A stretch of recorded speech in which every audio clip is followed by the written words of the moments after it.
Gabayni. Labas kay Banal. Banal finds Gabayni. That shot was blocked pero pasok pa rin para kay Joseph Gabayni. Well, Joseph Gabayni is an ex-PBA player. Definitely he's been in situations similar to this. So what a way for Joseph Gabayni to start off this ball game. Na for sure yung reason na pinasok sa kanya sa starting lineup dito is for defensive purposes, especially on Mark Pringles. But for him to score the first 4 points of his team is definitely a good sign for the Quezon Hustlers. Lastimosa, good look. No. Fuentes with a rebound. Quickly to LJ Gonzalez. The bump and the bucket. That's that upper body strength again, taking that bump. LJ Gonzalez lives in contact. He loves contact, especially in transition. It's a beautiful pass here from Judel Fuentes, taking that contact and still being able to finish strong, LJ Gonzalez. That's the fast break of the game, brought to you by Extreme X-Pop Personal Karaoke Speaker. Everyday Karaoke.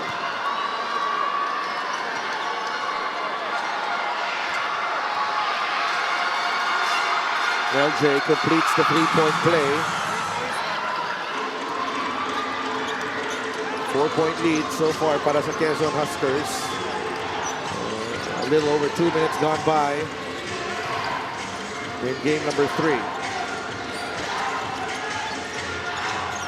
Lastimosa, Impayan, Turoka Curva. Kenny with a jumper. It's short. Biñan getting their very good looks, Andre. Hindi na nila napapasok. No, I mean, especially with Kenny Rocacurva and Carlos Demosa there. LJ Gonzalez off to a hot start, Sidel. Yeah, 6 points para kay LJ Gonzalez. So both teams actually executing very well. Biñan just not making their shots. 10-3 is the count. Which was also the story in game 2. Both teams doing a very good job in executing their sets. It's just a matter talaga kung papasok yung mga tira nyo. And to start off this ball game, makikita natin na Biñan yung medyo minamalas to start off this game. Gabayni. Gets it to Hierro. Plenty of time on the shot clock. Banal. Impayan. Fouls Banal.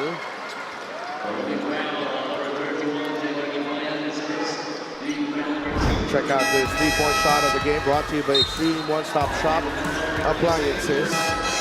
Great extra pass there. Yeah, quick hitter there. Josh Hierro, touch pass to the corner to LJ Gonzalez. Gonzalez to Banal. He'll launch the three and hit the three. Double-digit lead for Quezon. Very important for them to take this crowd out of the game. Oh, that must have felt very good for Gab Banal, who has really been struggling from the three-point line in this series. So definitely, if you're a player and your first shot goes in, it definitely sets the rhythm for the whole game. Expect a timeout, and Coach Boyet calls timeout.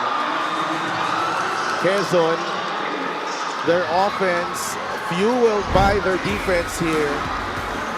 They bottle up Carlo Lastimosa, and they complete the steal for the fast break of the game. Brought to you by Extreme Cool Air Conditioners. Ang Extreme Magpalamig, free installation for split-type air conditioners. Timeout, Biñan. Hindi kayo nag-dribble out! I-dribble out mo, Carlo. Dribble out mo, pasundin mo. Kuya Ping, kahit may early double, dribble out. Kuya Ping, short roll tayo rito.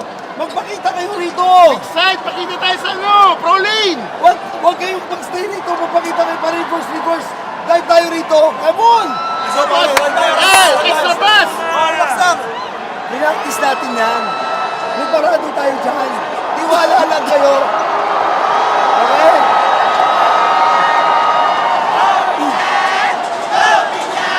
Points tayo. What's up? A very important timeout for Coach Boyet. As immediately nakita niya yung mga adjustments sa ginagawa ng Quezon. Again, because Biñan actually, maganda yung simula nila sa first 2 games ng series na to. No? It's been, it's the first time that Quezon actually you know, jumped the gun on them in the series. Yeah, I got to credit that to the response of the Quezon Huskers, especially coming from a loss. Their first loss in these playoffs to Delph. Kaya what a response also from the Quezon Huskers to bounce back from that Game 2 loss. 15-3. Took Quezon just 4 minutes to score. And 15 points, score 15 points on Biñan. Maestre has been inserted into the starting lineup. Laking bagay yun. But Banal at the 4 kanina against Ibaya. There's a double team.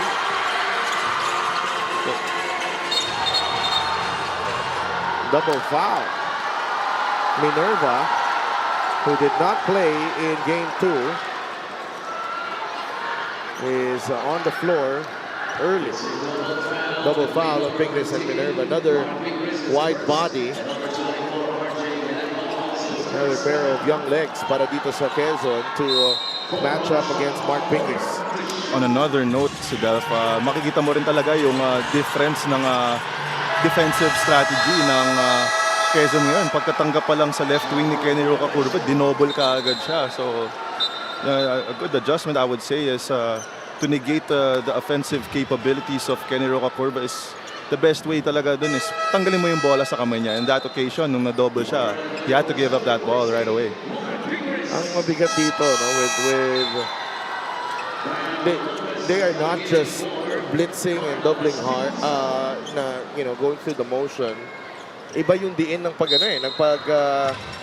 nila dito eh. Oo, hinahabol talaga nila si Rocacurva on that possession there. Kaya walang choice talaga si Rocacurva but to give up that ball to Pamboy. LJ gets the head start and Minerva loses the handle.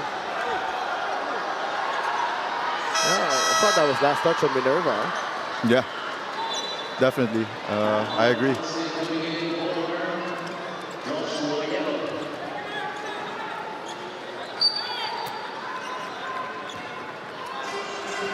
Ibang klase itong crowd ngayon dito sa Alon.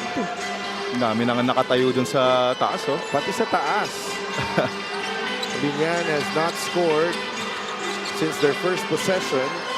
That's almost 5 minutes. 8 seconds sa shot clock on Biñan. Rocacurva will attack and will finish. And I think also that's one of the disadvantages of pressuring very hard near that half-court line sa Delph. Ang dami talagang space na nakapag-operate si Rocacurva. Banal misfires. Minerva with a rebound. Gets it to Banal. Minerva. Natakihin si Bonifacio. Minerva misses. Rebound Maestre. Good stop for Biñan. Bam Lopez is in the game. Bam with a jumper. Bam Lopez, Mr. Instant Offense. Alam mo na eh, pagkapasok pala niya, is he really looking to... Did not have the numbers there though. Yeah. Still gotta love that aggressiveness. That should be an offensive foul on Judel Fuentes. Hinabol niya si Pamboy dun. That's the right call. This is the play of the game brought to you by 747 Live. Dito ka sa legit. Your game, your chance, your thrill only with 747 Live. Yeah, Kenny Rocacurva using nothing but his speed on that possession over there. Tatlong defender ng Quezon dinaanan niya. Si LJ, si Minerva, pati si Gab Banal. 15-5 is the count. Lopez against Tamsi. Pinasok na si Magbuhos dito. Rocacurva sends it to Warren Bonifacio. He attacks the closeout, the sidestep, and the block from Vince Magbuhos. Bola mananatili sa Biñan. I'll keep saying it. Ever since I was a teammate of Vince Magbuhos, he's one of the most underrated defenders we have here in the MPBL. He's always doing a good job staying in front of his defender. Also doing a great job also with being just smart on the defensive end, not fouling a lot. So yeah, I'll keep saying it. Vince Magbuhos is one of the greatest post defenders we have here in this league. Well, Maestro just scored against him. Pero okay lang. It I still happens. agree with you. Yeah, it happens to everyone. The turnover here for Quezon on that lob pass inside now. Paunti-unti ang pagtapyas ng kalamangan dito. 15-7, 3.5 minutes remaining in the first. Sandagon has checked in.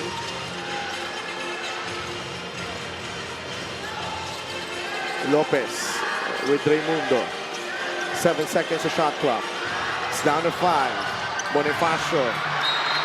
Abundo, they're doing a great job jumping on the passing lane here, Andre, itong the Huskers. Especially on that action where there was a down screen for Bam Lopez. There was a great job by Quezon on denying that side ball screen, which ultimately nauwi tuloy sa isolation to si Pamboy.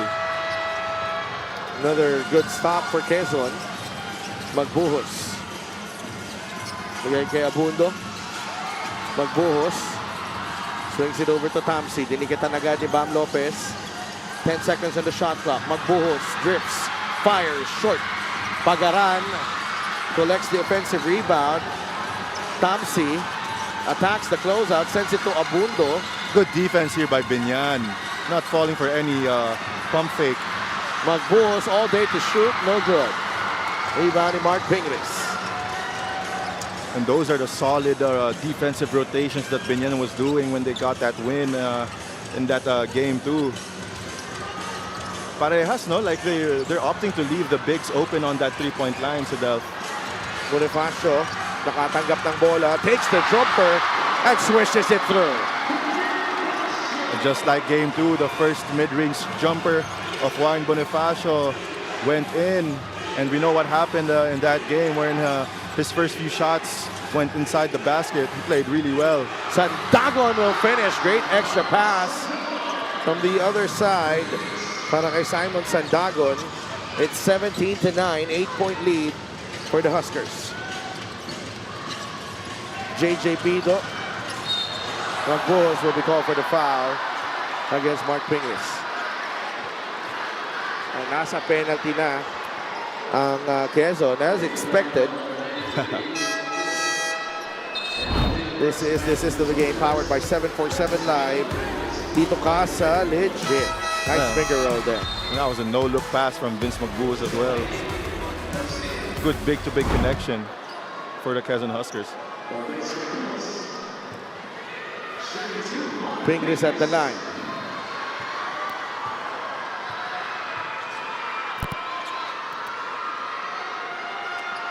Nine points and 4 rebounds in game 1. Game 2, 10 points and 8 rebounds. Pingris, first basket of the game. Meanwhile, let's bring in Andrea. Lumaban pero kinulang. That's how Coach Eric Gonzalez described their game 2. Understanding na hindi sila dapat maungusan ng malaki early on, the plan was to speed up everything. Kaya nagbalasa daw siya ng players itong si Coach, activating RJ Minerva and Christian Pagaran for additional speed. Kwento nga sa akin ni RJ, ngayon na lang ulit siya na-activate since the game against Gensan. Kaya iba yung gigil nila to contribute for his team. Masakit matalo pero mas masakit daw pag nasa bench ka lang at nanonood. So now he is ready to deliver what is expected from him. So Delph, Andre? Maraming salamat, Andres. In this series where it's going to be, you know, it looks like it's going to go the distance. Lalo na itong format natin ngayon. This is the first time in our league history na 5 games, best of 5 ang ating division final. So kailangan mo lahat. And that included for RJ Minerva, who played excellent, by the way, in the series against Gensan. And now it's his chance to also show na makakatulong siya dito kay Coach Eric. Well, I mean, that's why you got more than 14, 15 players in your lineup talking about all MPBL teams. Definitely, especially here in the playoffs, wherein matchups are very important kung sino mas may advantage talaga. So, as you said, as you mentioned, Minerva playing very good against Gensan, not seeing any action against Batangas. he's a player. He's been a player for a long time. He understands na it's really just about matchups, kung sinong mas favorable. Kaya ito, for sure na ngayon inactivate na siya against Biñan. Nagigets mo rin talaga kung paano yung gigil ng isang player na who's finally activated and who can help their team get a win. Biñan's free throw shooting has been key here in this series. That's plus 10. Boss Monching Talisayan and Mayor Jel Alonte in attendance tonight.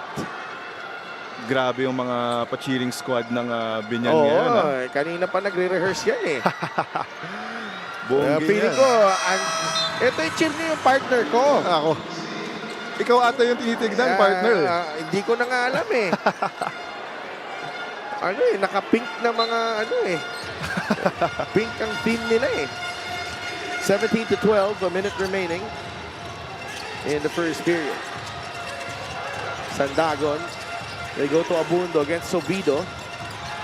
Bigay kay LJ Gonzalez. LJ draws the double team. Abundo with a fake. The three. He gets it to go.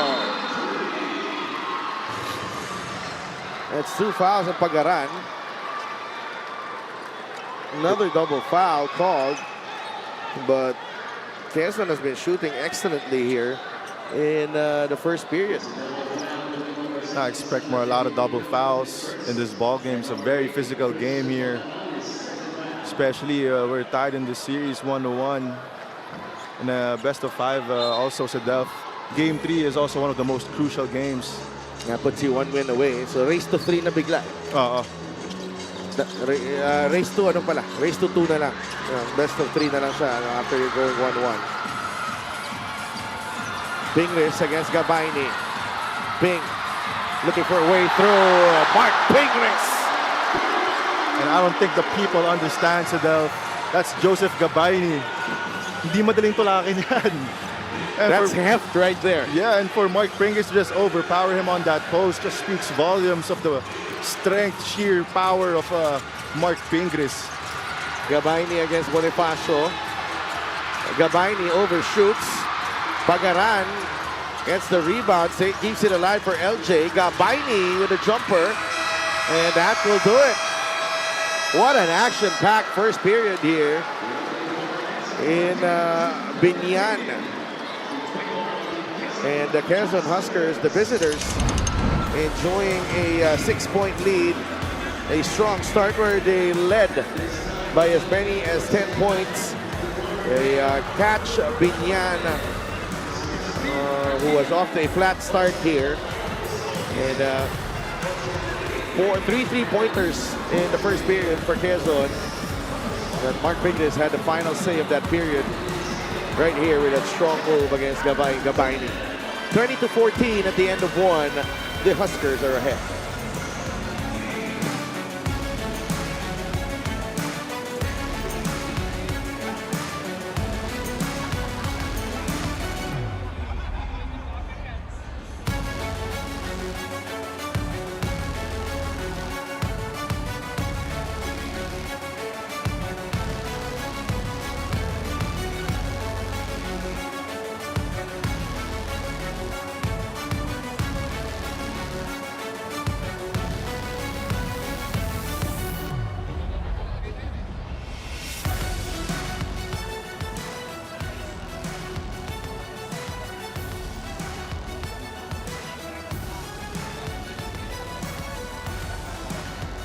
Back inside the Alonte Sports Arena in Biñan, Laguna. The three-point shooting for Quezon, it's been key in this successful run so far up to the division finals in the semis against Gensan. Their two-game totals, 29 of 64. Just incredible. So far, dito sa sering to, medyo hindi maganda yung kanilang three-point shooting, and that's the reason why we're tied at the moment in the series. Pero tonight, parang bumabalik, Andre. I mean, talking about the dip from the, as we mentioned, the South Division semifinals to the South Division finals. You can credit that also to the genius of Coach Boyd Fernandez, na knowing you're going up against the #1 3-point shooting team in the league. you would expect really that his main focus in his scouting is to negate that three-point shooting. And in the first 2 games of this series, Biñan's done a really good job of stopping that three-pointer. Pero as we've said, what a great response also from Quezon from that loss. And mukhang nagawan na lang ng paraan this game. They're really starting off very hot from the three-point land as well. Juan Bonifacio with a great move. They clear out that left side for Juan to operate. He's got 4 points in the ball game. Nice soft touch there from the big man. Yeah, very skillful big man, Juan Bonifacio. Gozum frees himself up for the 3. He misses the 3. Rebound in Roca Curva. They blitz Roca Curva. Nakatalikod si Gabayni. Dire-diretso si Roca Curva, and it's a foul on Gabayni. What a move there for Kenny Roca Curva off of that in and out. Faking, going left, then opting to attack right. That's a great play right here. The angles, they play that angle very well. Pido and Bonifacio, both teammates in college as well at Mapua. So matagal nang magkakampi yan. Also got to credit the skill of Warren Bonifacio on that play. Ala Dirk Nowitzki yun, off of that bump with that one-legged fadeaway. Ang one-legged, medyo mahirap din yung one-legged fadeaway sa shooting form ni Warren. Kasi dito niya sa kaharap kinukuha, hindi niya kasi sa taas kinukuha. Yeah, I agree. And for him to still make that shot very effortlessly, using the glass too, so that really shows the skill of this big man, Warren Bonifacio. Well, the double-digit lead earlier is now down to 2. 20-18. Renzo Sobido sits. Balik si Pamboy Raimundo. Big Boy Hernandez is also in the game. So Bonifacio, Hernandez, Raimundo, Pido, and Roca Curva ang 5. I'd like to thank LGR, the official outfitter of the MPBL. That's LJ Gonzalez for you, ladies and gentlemen. Yeah, LJ Gonzalez is taking matters into his own hands on that possession. Just quickness kills, man, speed kills. As you see here on that help defense. Yeah, wow. Naka-recover si Kenny doon, pero LJ already had the advantage. Great sidestep move. Minsan, hindi kailangan ni LJ gamitin yung kanyang bilis all the time. No, had to also use a bit of his agility. Yeah. He's got 9 in the ball game, 23-18. Huskers leaning on LJ Gonzalez in the first half here.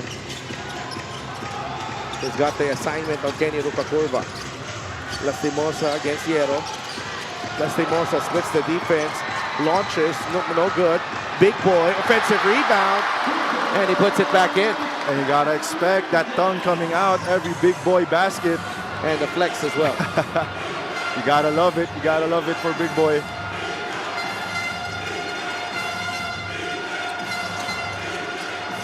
LJ sees a gap. Labas kay Judel. Challenge in Pacboy. No good. Long rebound. Biñan. Lastimosa. Travel. Yep. That's a travel. Same foot. Yan ang this season na nakita natin na madalas tinatawag. Well, if you're a player na nasanay ka sa old rules, obviously, yeah, same foot there. You can't jump off your right and then land on your right. They call it a travel nowadays. And I blame Richie Rivera for that, who really abused that Pinoy step, jump Euro step. But yeah. Hindi ko na tuloy magawa sa game eh. Ay, hindi ko na ginagawa mo ba yun? Dati. Dati nung malakas na tuhod ko. LJ will drive. Good D, but better. Oh! Wow. Better offense. 13 points for LJ. And he's doing all that with Kenny Roca Curva also defending him the whole time. Roca Curva. Offensive foul on Maestre. 25-20.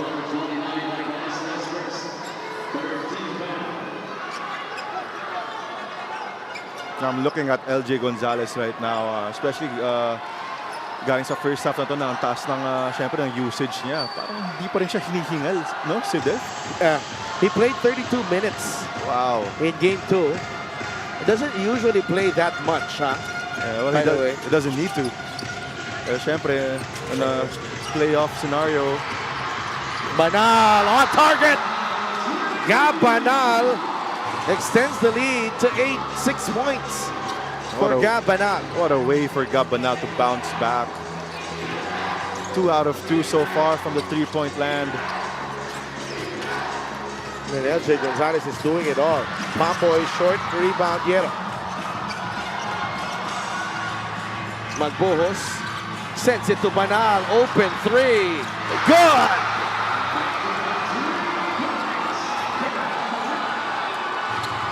Quezon is rolling at the moment, 31-20.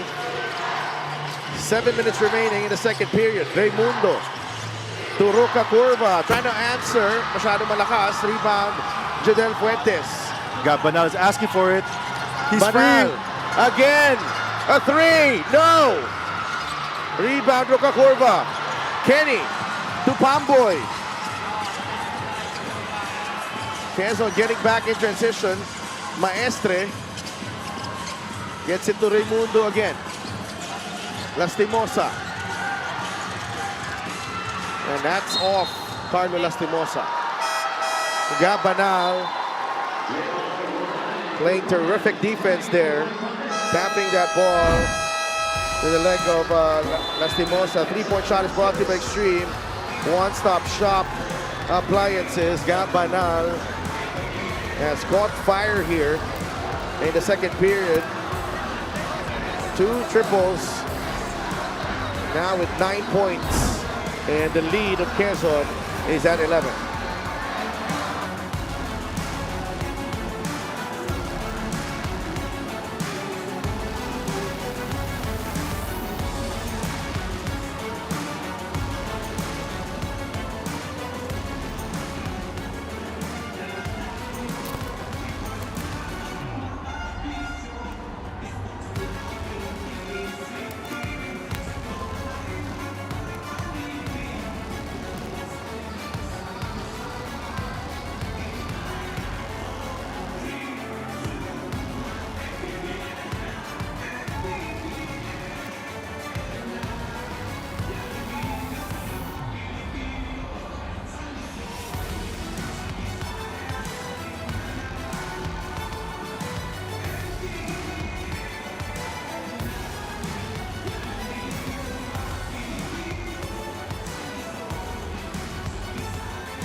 Our player matchup, Gabanal and Kenny Roger Roca Curva.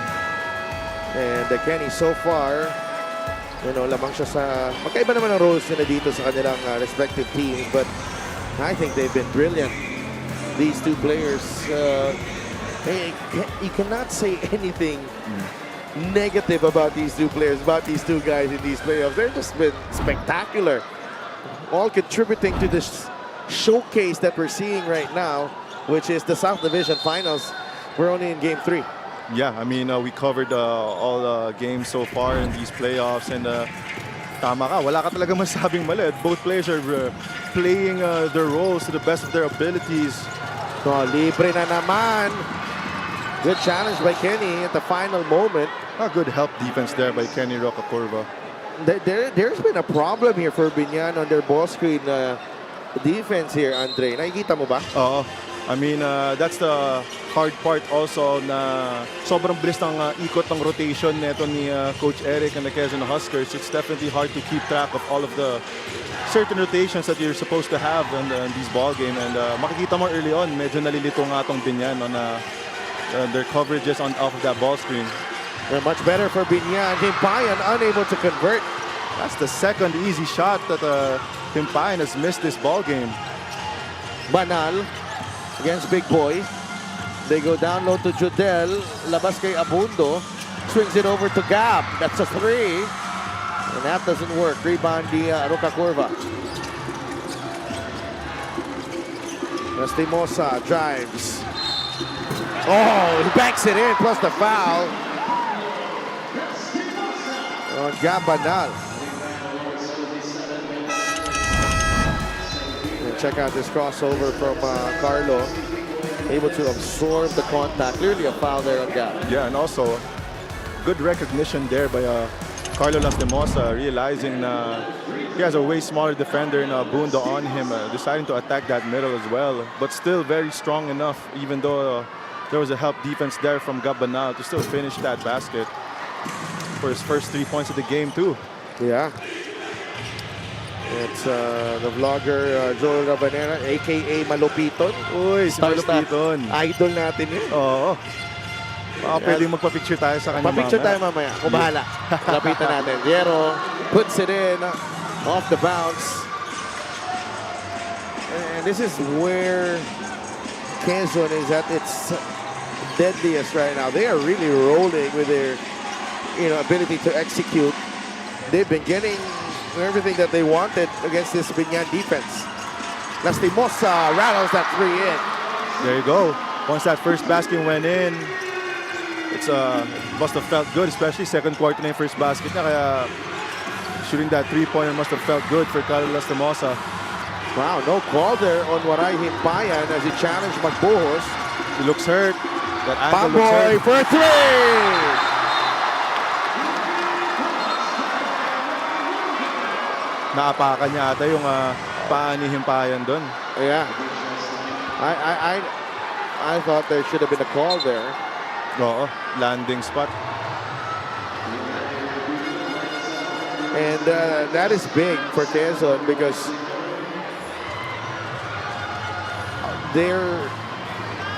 that miss, there should have been a foul. It triggered that fast break for that three-pointer, and all of a sudden it's back to a 4-point game. Yeah, very unfortunate stuff, especially when you have a player, an important player in Vince McBoost to go down, and on the other side too, which ultimately became a 4 and 5 break. No, tignan natin yung nangyari dito. Waray, he's been... Ooh. Wow. From our angle, this is where the angles come in. It did not look like there was something there. Yeah, parang if you would really look into the replay nga, Sedef, you would think na baka tuhod pa nga yun, like a clash of knees there. I don't think there was a roll of ankle. So,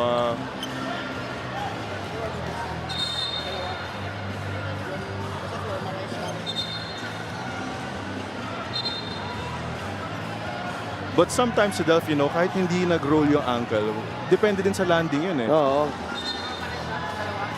Medyo mahirap yung angulo eh. Oo.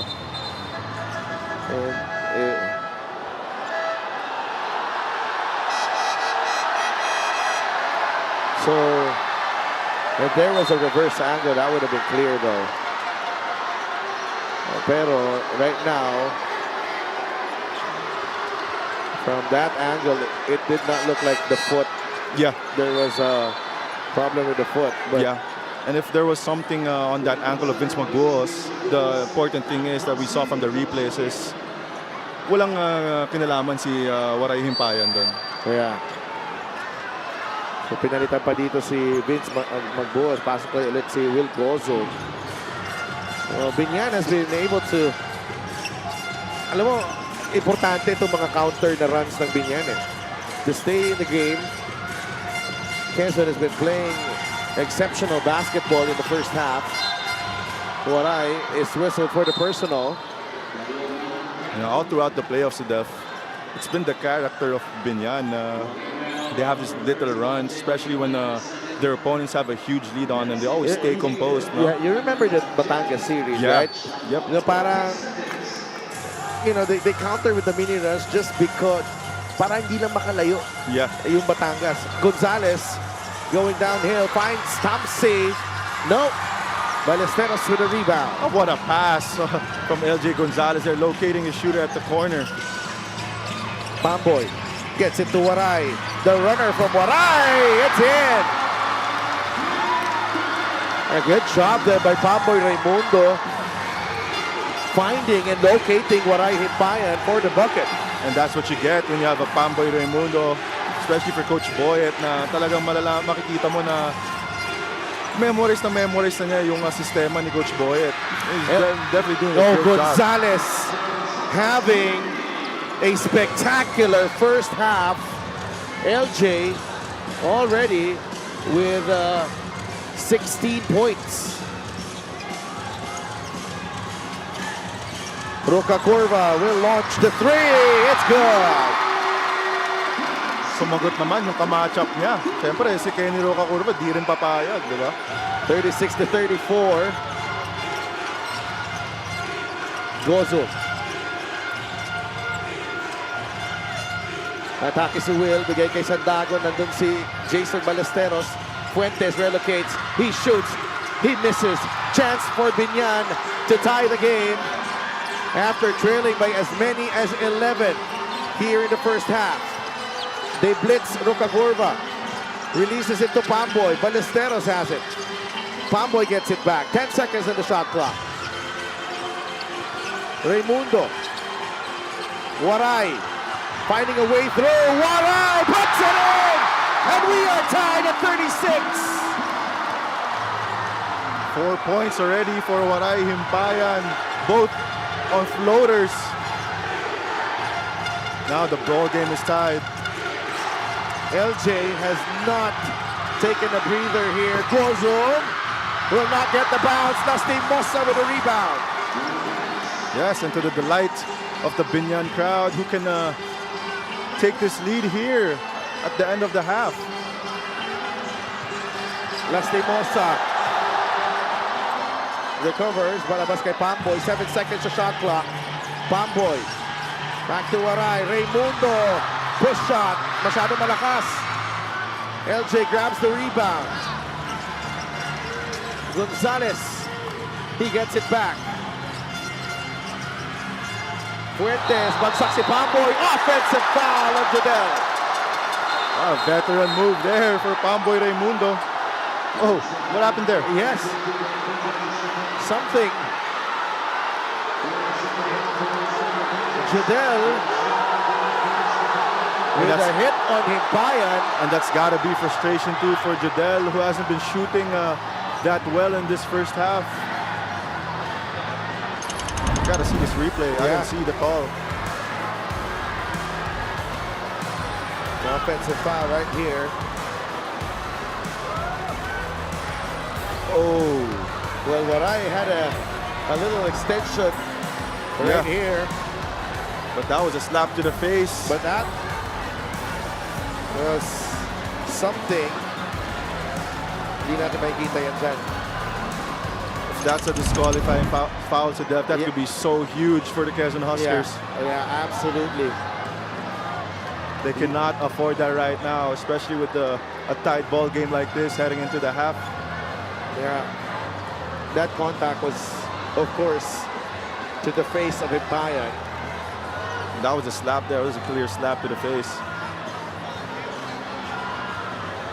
And there was a little elbow from Waray. But at this point, things like that, for example, that's obviously a frustration there and retaliation. Things like that, you just can't. You have to control and keep your emotions in check. I know, naglaro ka, and alam mo kung gaano kahirap kontrolin ang emosyon mo sa sitwasyon na to when you're struggling and in this type of environment that kahit yung crowd pa lang makaka-overwhelm na. Kaya nga, I mean, of course, ang dali sabihin na to control your emotions in the game, but you gotta be smarter than that. Obviously, when you're one of the, I would say, one of the top first or second options of your team, you can't really miss a lot of time, especially when they're depending on you. There might be a call on Waray as well. I mean, there should be. There should be. Yeah.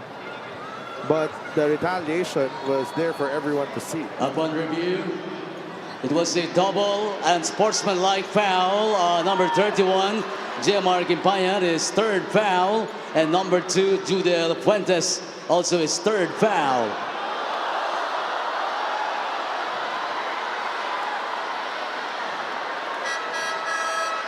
So just canceled out. Wow. That's surprising. Everyone thought because the contact was above the shoulder, Basketball. Yeah. the bigger sanction would have been on Jodel. But no. It's a double unsportsmanlike foul. The call's been canceled. It really cancels out both calls. And but Biñan with a chance to take the lead here. Well, maybe the referees were looking at who really started that whole scuffle or whatnot. And syempre, if you see who really started that situation there, see what you can buy in Biñan yun. Kaya I think that's the reason why they didn't really disqualify Jodel Fuentes on that play. Carlo Lastimosa against Gabanan. Carlo the crossover, the runner blocked by Banal, but there is a foul. The referee Alan Manzano saying tinamaan sa ulo. Ito si Carlo Lastimosa. And I saw that too, despite hitting all ball there. Natamaan din talaga niya yung side ng ulo ni Carlo Lastimosa. I think that was the right call. And I think that's what Coach Eric saw as well. Kaya hindi na siya nag-challenge dun. You know, let's bring in Andrea. One realization for Biñan after that game 2, in the words of Coach Boyet Fernandez, kahit gaano kalaki ang lamang mo, kaya kang habulin ng Quezon. So the heart and effort must not only be 37 or 39 minutes, buong 40 minutes. Kailangan mong tumodo. With a team filled with veterans, this type of play puts the main players of Biñan to the disadvantage. That's why kwento sa akin ni Mark Pingris during practice, yung mga gamit daw talaga sa laro, they skip the drills. Swerte nga raw sila at nasa team sila where the coaching staff, the management, they understand their situation, that they need ample time to rest. Even Carlo Lastimosa mentioned more on mental preparation lang, and for this game he knows Quezon is more prepared against him. Well, Biñan fans, worry not. Ready daw siya to assert himself even more. So daw, Andre? Maraming salamat, Andrea, as LJ misses on the drive. It was very, very understandable. It's a really unique situation sometimes. Oh! Tamsi goes down! Oh, hindi natapos ni Carlo, but he picks it up! No! Lastimosa again! Yo! Three misses at the rim for Carlo Lastimosa. Unfortunate misses there. Both 3 possessions, akala mo papasok na yung bola. You give certain concessions sa mga veterano mo, no? And it's not a knock on a team, you know, special team, but it's just understanding what the situation is like. Yeah, I agree. Pamboy for 3. No. Thompson with a rebound. 8 seconds on the shot on the game clock. Here comes LJ. Gonzalez squeezing himself through. With 2.9 seconds remaining, Coach Boyet is not happy with Pamboy because there was time left for them to hold on to the ball. As we bring you the fast break of the game, brought to you by Extreme X-Play on-the-go speaker. Take your music anywhere. They could have held on for a little bit. Yeah, I mean, he had that last shot. The shot clock was off in that situation. Coach Boyet, obviously, and reasonably mad that Pamboy is point guard there for not being smarter enough to realize that shot clock. Yeah, we'll be right back. 2.9 seconds remaining in the first half.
2.9 seconds remaining here in the second quarter with Quezon and Biñan deadlocked at 38.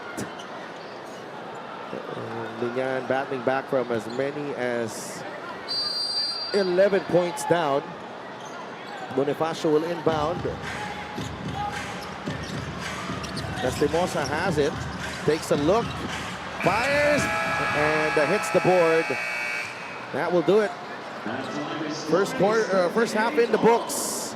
Dito sa Biñan, and we are back to square one, just like our series. 38 all at the end of the first half. When the first half was really more of a showcase para kay LJ Gonzalez. 18 points on 7 of 9 shooting to go with the 3 assists. LJ all over the floor in that first half. And really just on attack mode right from the tip. He was really looking to score. And Quezon, relying on LJ's 18 points. And it's 38 all at the end of the first half.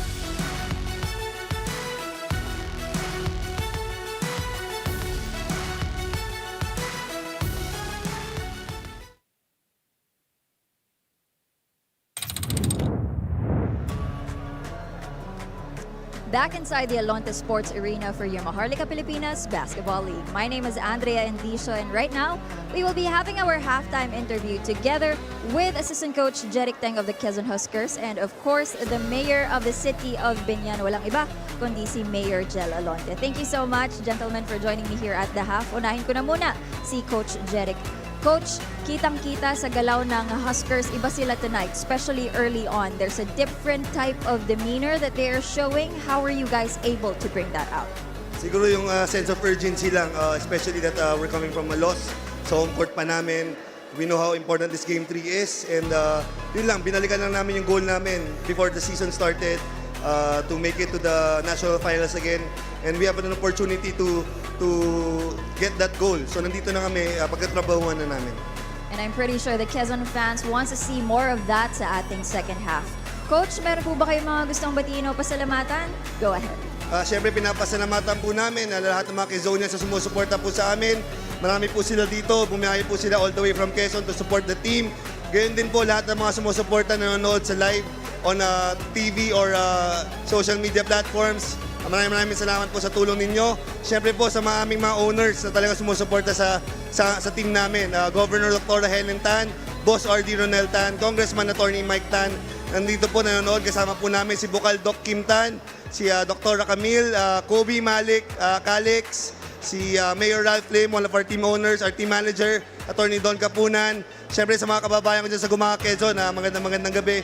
Sana supportahan yung team natin. Panalangin natin na makakuha tayo ng panalo dito sa Biñan. Alright, once again, thank you so much, Coach Jeric. Pumunta naman tayo sa aking kaliwa. Mayor, hello.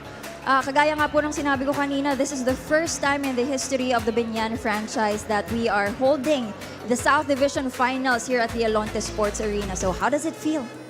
Siyempre, from the start, talagang struggle. First league pa lang, first season ng MPBL.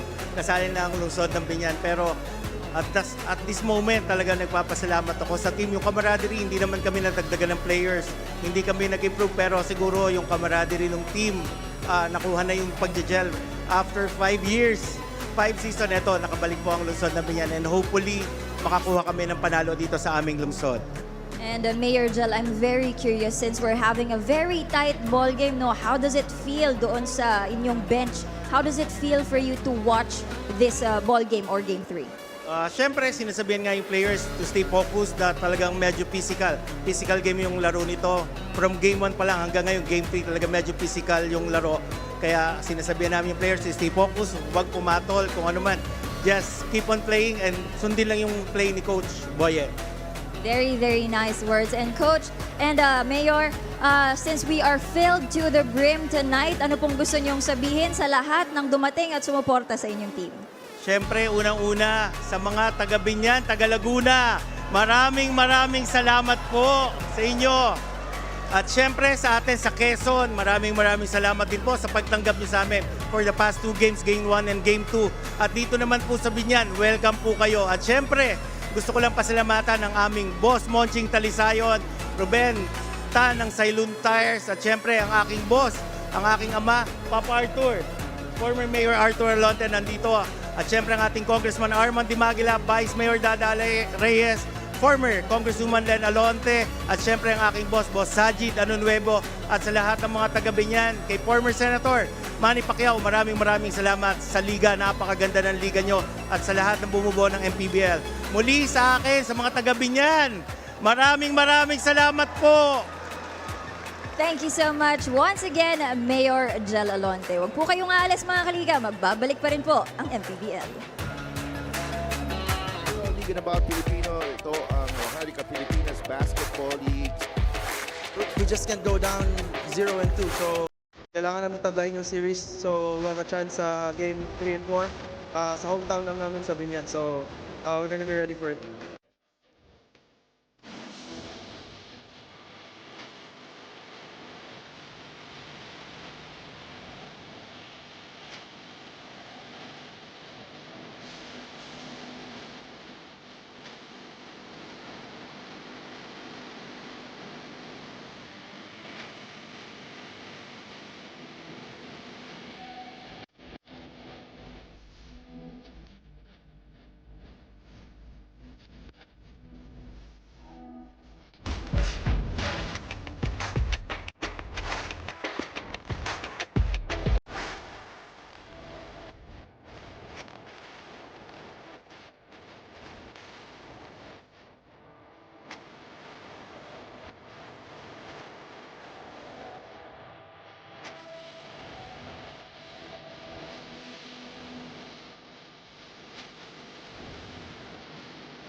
About the series, medyo mabigat nga yung kalaban namin because they're the number 1 team in the South at the end of the elimination. So we really make sure na we all be ready every time we play Quezon because Quezon is a very good team, very strong team, very organized, plus they have a very good coaching staff. Siyempre, may napatunayan yung mga yan, nag-champion na yung mga yan. So kami, parang kami underdog dito sa game na to.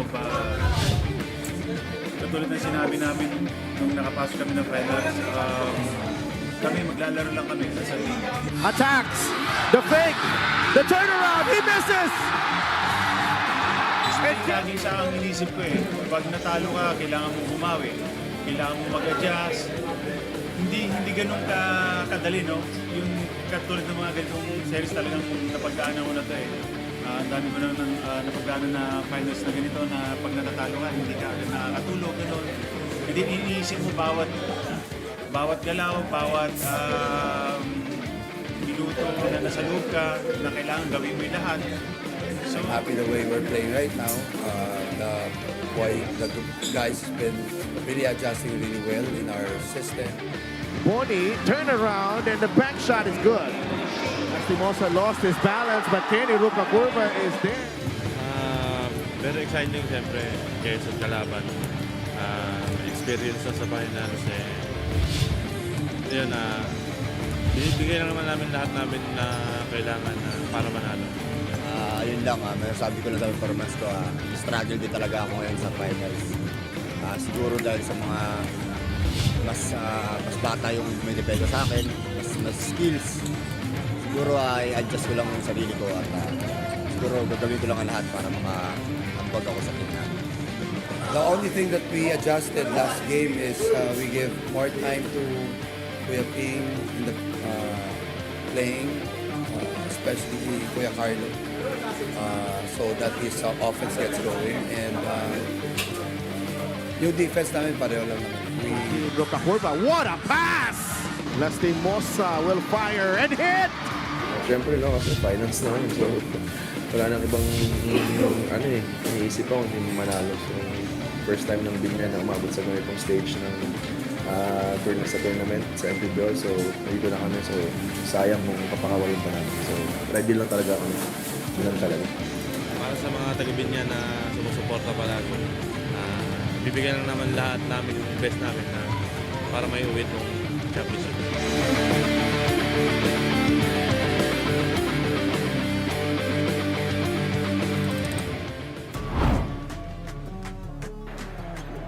It just means so much more when you are doing it for your city, and that is what the Biñan Gel have been doing here in these playoffs. What an incredible run for Biñan, and they are currently tied with Quezon in the series 1-1.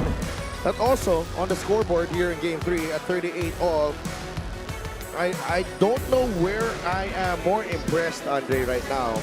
The way Quezon has started this ballgame, especially with the way LJ Gonzalez has been playing, or the way Biñan has responded to whatever Quezon has thrown at them. Well, both are impressive to say the least.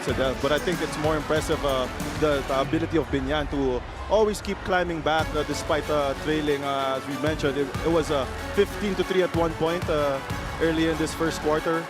Pero slowly but surely, and it's been the characteristic of Biñan. They've been doing a great job, but climbing back from leads, always staying composed, and I think another major reason again for their success here in comparison to Game 2 is also their ability to get to that free throw line. As we mentioned, they're very aggressive attacking that basket, and they really give the refs a hard time talking about with the decision making of these referees whether to blow that whistle or not. Yeah, and the three-point shooting, it was okay at the start. But itong Quezon, missing 3 of their last 14 attempts. No, 3 of their last 11 attempts, by the way. Sorry about that.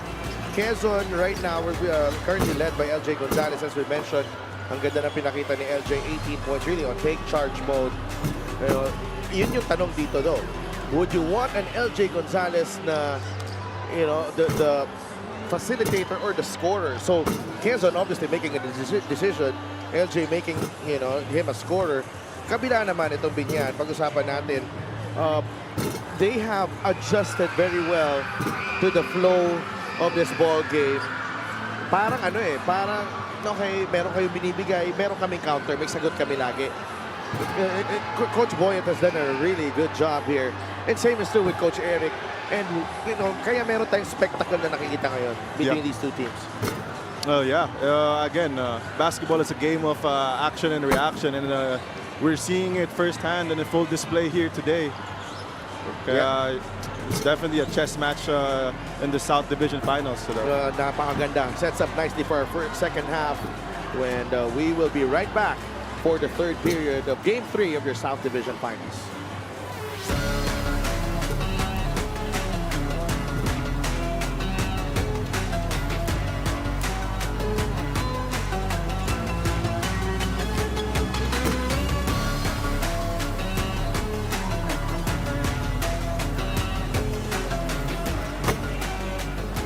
Mga kaliga, we have a very famous one right here, Sir Malupito. Sir, it's not every day na nakikita ka namin dito sa MPBL. Matanong lamang namin, sino bang sinusuportahan mo ngayong gabi? Siyempre po yung Biñan kasi ito yung team din ng ninong ko, si Ninong Monching. Yon, binabati ko pala kayo lahat. Guys, naririnig nyo ba ako? Pukingin na nyo, boy! How are you enjoying this ball game po? Hindi, masaya. Tuwing nakaka-points yung Biñan, tawa ng tawa ako. Supa. At mukhang napakarami mong fans dito. Baka meron kang gustong sabihin sa kanila. Yon, maraming salamat sa pagsuporta sa Biñan. Sana mag-enjoy kayo lahat, guys. Maraming salamat once again, Malupito. Back to you sa Delphin Andre. Maraming salamat, Andrea. That was Joel Rabanera, aka Malupito, the very popular vlogger, the content creator. Ibang klase mag-content yan. Alam ko, you stay up at night bago ka matulog. Pinapanood mo muna yan. For sure. Scroll. Oo, pati isa sa mga tao na masasabi ko talaga na walang ka-effort yung pagiging funny eh. Yeah. Right around, I think, 6 million followers. Grabe yung following, and he has been so kind to grace us with his presence. He, and I think it's courtesy of Boss Monching Talisayon, who's a good friend of Joel. Laking bagay na may mga ganito tayong personality supporting the league. And I think I saw Gerald Anderson in the building as well. Hoy. And Gerald also invited by Boss Monching. So, wow, second half. Meron pa tayong konting kasiyahan dito. Yan, former MPBL player Gerald Anderson na busy sa Kaya nga. sa teleserye. But nonetheless, a very capable basketball player too. Ay, oo. Hindi lang siya artista, he's a basketball player as well. That guy is a baller. Ano yun steals leaders yan. Oo. Di ba? LJ. Oh, look at that. Bump and the bucket. Grabe. Wow. LJ Gonzalez. I am seeing a different version of LJ Gonzalez getting whatever he wants at the offensive end right now, Andre. I mean, as I've mentioned before, LJ Gonzalez is one of those players that whatever you need from him, he will give that to the team. And this situation wherein your number 1 scoring option in Jadel Fuentes is struggling, kayang buhatin ni LJ Gonzalez yun. As you mentioned, he's been averaging 10 points per game, but obviously in this ball game so far, early in the third, he's well above that, scoring 18 points in the first half, already 20 in this ball game. And Mark Pingris goes to work down low immediately and draws the foul on Gabayni. Mark Pingris, the emotional leader of this Biñan team. I spoke to him before the game, parang hindi na rin ma-describe kung ano yung phenomenon nitong nangyayari sa kanila you know. It's you know, and this guy has been through it all. And the latest chapter of his career has taken him here to the MPBL. Free throw of the game is brought to you by Extreme Appliances, ang subok at kompletong appliances brand ng Pilipinas. And the passion and the excitement has not wavered at all from the Pinoy Sakuragi. Yeah, I mean, let's face it, Sadaf, this guy doesn't need to play another professional basketball game a day in his life. I mean, he's he's achieved everything, he's been through it all. But for him to still be able to play in a high-intensity ball game like this just speaks on the passion and the love for the game that he has. LJ, scoop layup, won't go, late call. There's a foul.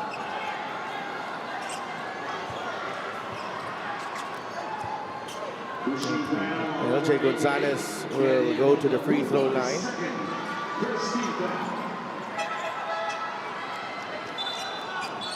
Yeah, I told you that was a late call.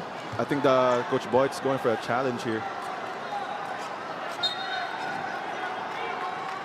And they will challenge it. And the yellow light is on. And our referees will check this one out. And we will be right back.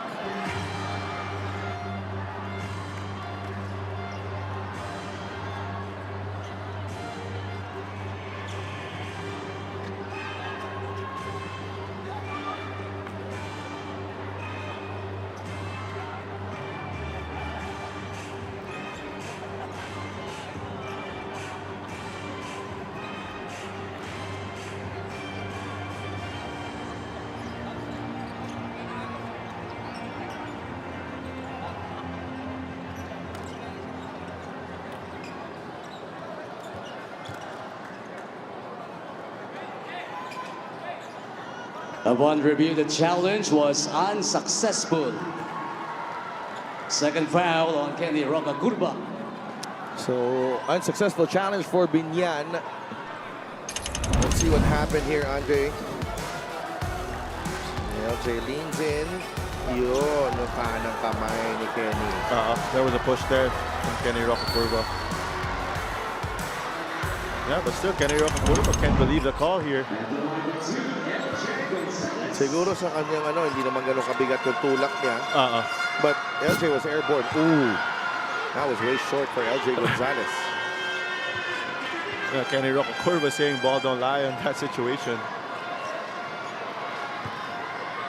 It's 40-39. This series has been a dogfight all throughout. Magbuhos will be whistled for the foul. And that's on the injured left wrist of Warren Bonifacio. Yeah, he's been he's recently just felt healthy on that left wrist. Hey, sabi Warren namamaga daw Yeah, actually from this vantage point you can see. Namamaga na talaga yan. Unfortunately, Andre, I know. I've seen that. Yeah. Matagal lang maga yan. And you know, if you have a swollen wrist, it's definitely hard to play kahit offhand mo yun. Similar injury to him this season sa Duff, where yung left hand ko na namaga din. And hanggang ngayon, masakit pa rin siya. Kahit wala nang maga. I think we're going to check this. Yep. That could get an upgrade. Yeah. That could get an upgrade for excessive hard contact. That could be an upgrade. Karate chop yun, galing kay Vince Magbuhos. Yeah. Kita yun. They're taking their time here. Yeah, I think that call should be upgraded.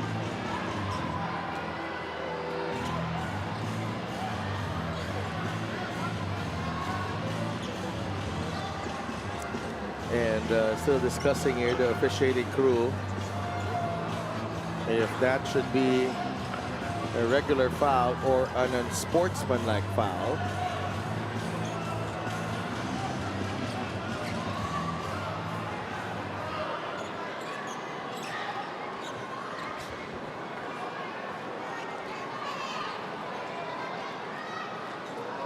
Still waiting for the call here. And we have a verdict. Yeah, Upon review, it is an the unsportsmanlike foul foul. of Vince Maguhos On has Vince upgraded to Maguhos. an unsportsmanlike foul for excessive hard contact. Excessive hard contact. Yep, that's the right call. Warren Bonifacio will go to the free throw line. Yeah, it happened right in front of the referee. So I know these players don't want to give an inch, don't want to give anything to their opponent.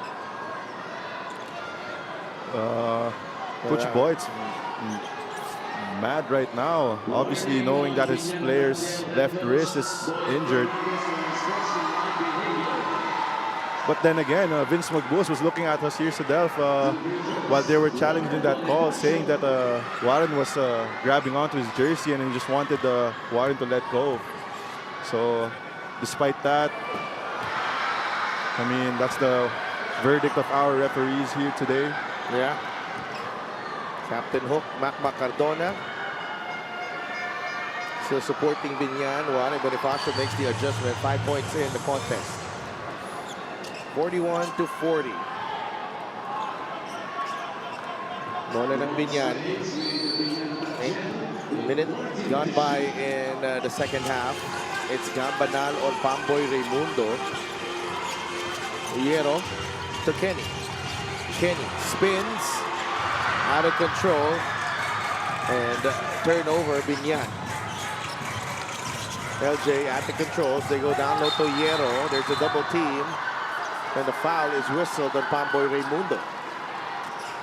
Joseph Gabani was wide open below that basket over there. Had his arms up high, asking for that basketball. But LJ opting to go to Joseph Hierro on that possession. So JJ Pido now on LJ Gonzalez. See what JJ can do here against LJ. Gabaini, he gets the roll. Using his speed and mobility. Joseph Gabaini. 6 na puntos na para kay Joseph Gabaini. He was able to beat Pingles off the bounce there. 43-40. Pamboy against Gabanal. They go to Bonifacio. Look for that back tap. Turnaround shot is short. Rebound, Gabaini. Lost it. Ooh, tough turnover there for Gabaini. Another chance here for Biñan.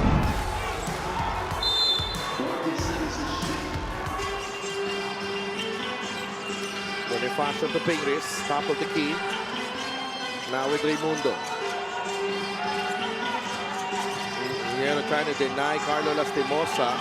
You know, in this ball game, Sadelf, whenever Joshua Hierro is on Carlos Lastimosa, has been having a hard time getting that basketball.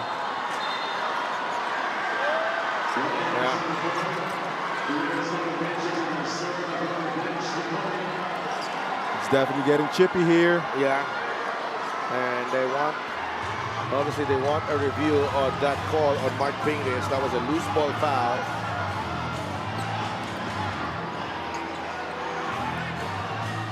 Two minutes gone by, and it feels like we've already played a quarter. Let's see here.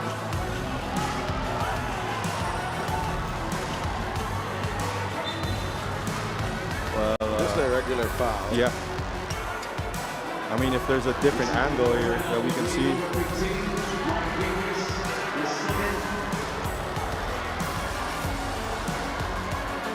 I don't think he was hit on the face there, so on that angle there, I don't think he was hit there on the face. Well, It's, you know our players, they will try to milk everything now. Especially with the nature of this game that we have. 3-point lead for the Quezon Huskers. Nasa third quarter tayo, 7.5 minutes remaining. LJ Gonzalez magbuhos, down low to Gabayni. Masyado malakas ang pasa. Sanay ata si magbuhos na si Sandago. Yun na sa ilalim nun, yung kapartner niya sa high-low. Medyo mataas yung pasa ni Vince magbuhos dun. Big Boy Hernandez back on the floor for the Pinoy Sakuragi.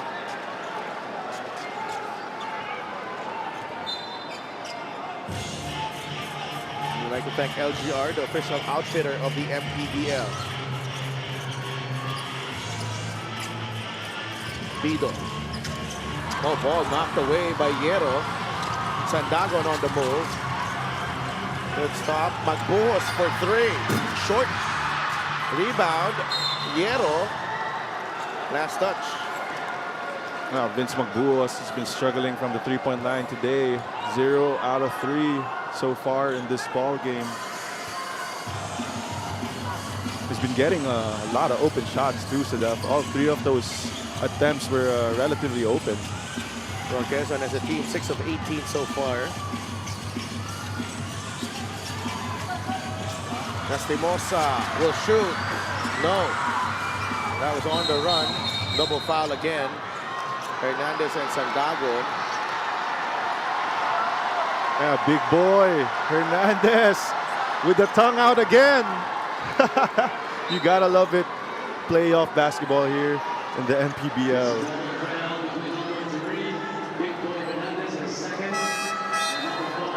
Napalitan muna si Carlo Lastimosa.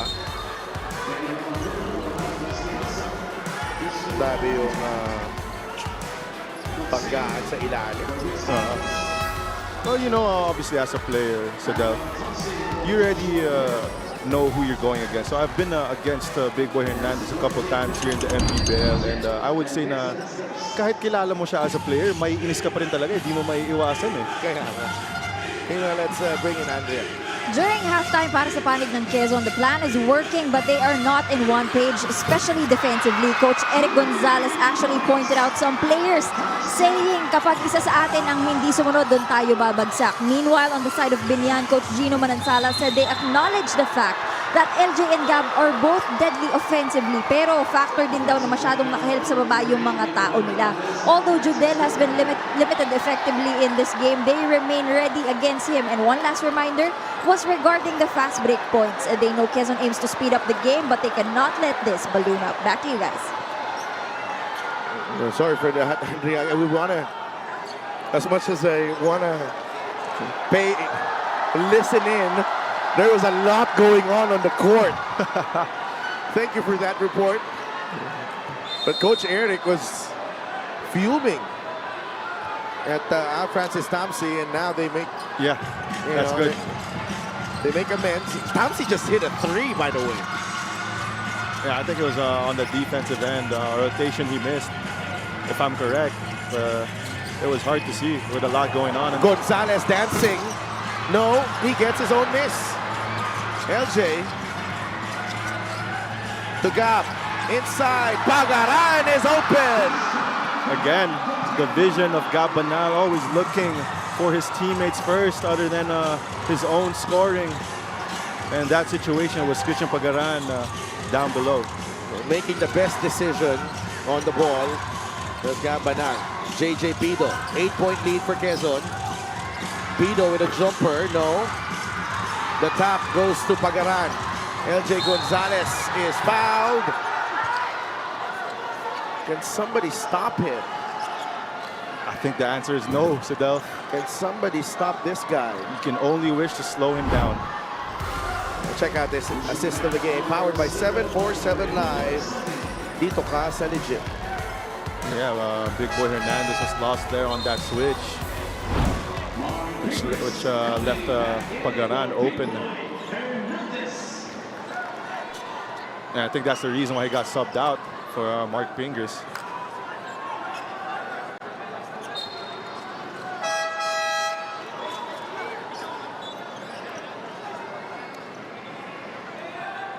And the referee Alan Manzano wants to check. Only a regular foul on that one. Humihingi kasi ng unsportsmanlike si Gab. Yeah. Or a close fist. And I love this Quezon contingent here, making themselves heard here in Biñan. LJ makes the free throw. Look at those numbers, steadily increasing. Tonight he's got 22 assists, still there with 4. Hindi pa tayo tapos, no? Baka umabot pa ng double-double yan. Such an outstanding game so far para kay LJ Gonzalez. 2 for 2 Yeah, for LJ Gonzalez, and he gets a breather with Quezon up by 10, opening the second half with a 12-2 run in the first 4.5 minutes. Roca Curva is back. Pagaran ang nakadepensa sa kanya. Himpaya, that ball knocked away by Christian Pagaran. And just like that, Steph, it's a 10-point ball game. You can really expect from both teams to go off. In this situation, it's the Quezon Huskers responding really well off of that halftime break. 10-point lead here early in this third quarter. Pido. Nagsak si Pingris. Foul on Gabayni. Number 4 on Otep Gabayni. Both teams already in penalty.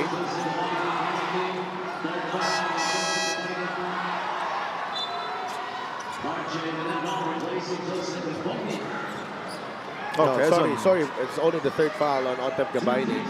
Oh, look here, Sidel, Quezon opting for a small ball lineup. Got RJ Minerva and Gabanal as the big man right now on the floor. They've switched Banal to the 4 here in game 3. Look at the numbers from the first 2 games for the Pinoy Sakuragi. Solid as usual. Yeah, very consistently. It's either a double-double, almost a double-double for the Pinoy Sakuragi, Mark Pingris. Still at his age, giving a lot of quality minutes for Coach Boyd and Biñan. Another split at the line.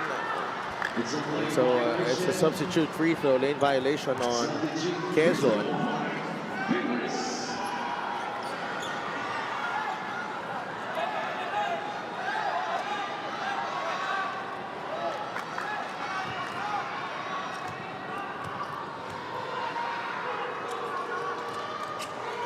Pingris, short.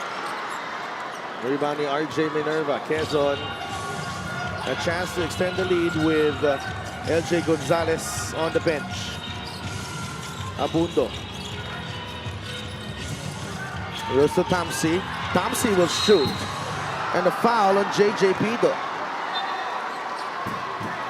Quality minutes here. But Francis Tamsi hitting that three-pointer a few possessions back and getting a foul on the three-point line. You have to give the shooter airspace to land. Yeah. Good swing.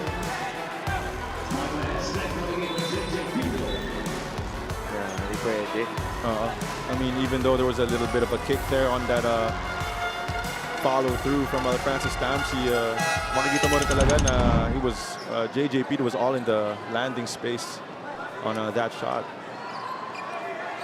We have yet to see Bam Lopez back, but Peña Redondo comes in for Mark Pingris. So nag-counter na dito ang Biñan with a small ball.